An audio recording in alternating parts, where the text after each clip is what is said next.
passado, você viu aqui no Esporte Espetacular uma reportagem sobre a violência de jogadores de futebol contra mulheres. Casos de agressões, estupros e até assassinato. Hoje a gente mostra como os clubes podem ter um importante papel na educação de jovens das categorias de base para evitar a repetição desses casos, desses padrões. Falamos também com mulheres que exercem profissões no futebol e ainda enfrentam o preconceito.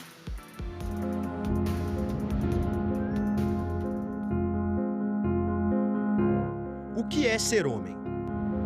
A gente pode imaginar um quadrado e dentro desse quadrado tem uma série de regras ou de mandamentos que o homem tem que seguir para ser aceito entre os seus, supostamente. Como buscar sexo a todo momento, ser dominante, ser agressivo, ser heterossexual, não ter nenhum comportamento feminino ou tido como feminino, não expressar emoções demais. Ele vai adotar como linguagem não expressar emoções, exceto a raiva. E muitas vezes, quando ele está em crise, ele reage com violência. Violência contra as mulheres, contra outros homens e contra si próprio. Desde cedo, jogadores convivem em espaços em que a figura masculina é predominante. Um universo competitivo que às vezes promove a virilidade e a imposição física como virtudes para se destacar. A combinação desses elementos, mais a falta de contato com histórias diferentes, pode produzir ambientes machistas.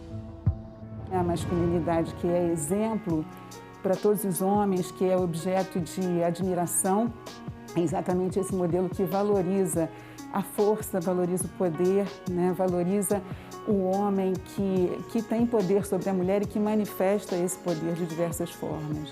Mas isso foi tudo ensinado, né? Isso foi tudo educado, digamos assim, ao longo dos anos, ao longo dos tempos. Então, essa cultura ela é estrutural. Essa que é a importância da gente entender esse tema, né?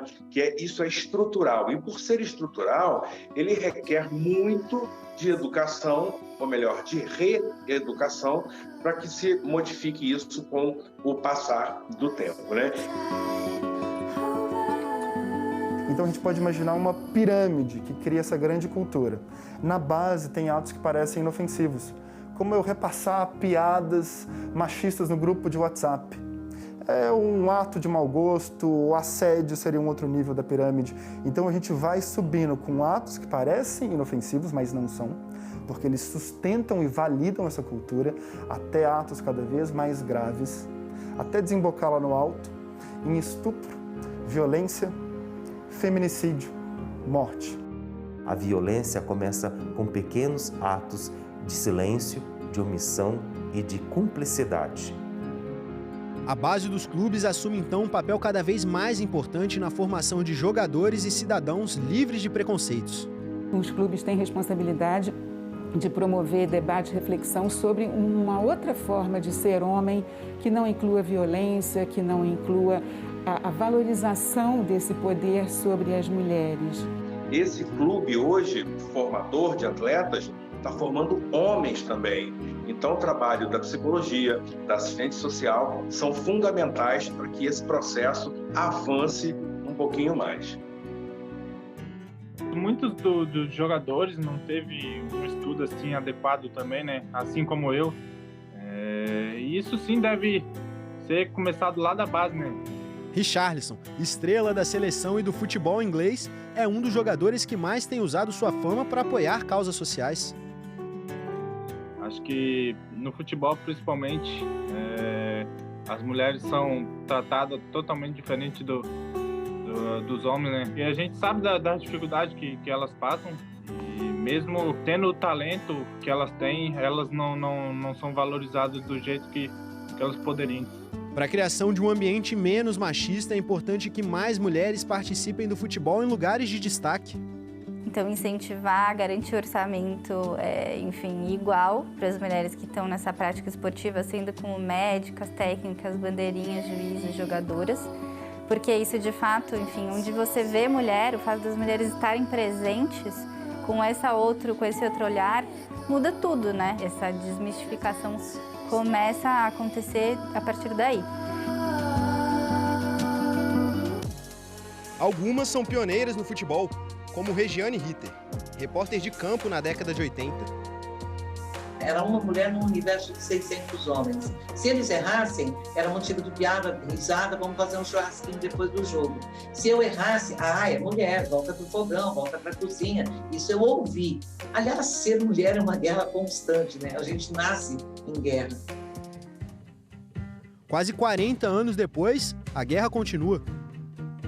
Quando erra é porque é mulher, quando acerta, às vezes ninguém falou nada porque é mulher. Entendo, é um processo, eu faço parte dele, mas a minha torcida é que isso seja a coisa mais natural do mundo. Mulheres no mundo do futebol ainda precisam ser pioneiras. Edna Alves é a única árbitra da Série A do Brasileirão. No mês que vem estará no Mundial de Clubes como a primeira mulher da história a ser escalada para apitar em uma partida profissional masculina da FIFA. Ana Carolina é a primeira e única médica de campo de um clube da elite do futebol brasileiro. Mas é possível ver sinais de evolução. Eu nunca tive nenhum problema com nenhum jogador. Atuo da forma profissional que eu tenho que atuar. Seja, se eu precisar entrar no vestiário, eu entro. Se eu tiver que fazer algum procedimento, eu vou fazer sem nenhum problema, nem da minha parte, nem da parte dele. Então eu acho que a aceitação está muito maior, graças a Deus. As pessoas estão com a cabeça mais aberta. Se as pessoas ficarem igual antigamente, né? O que esperamos desse mundo?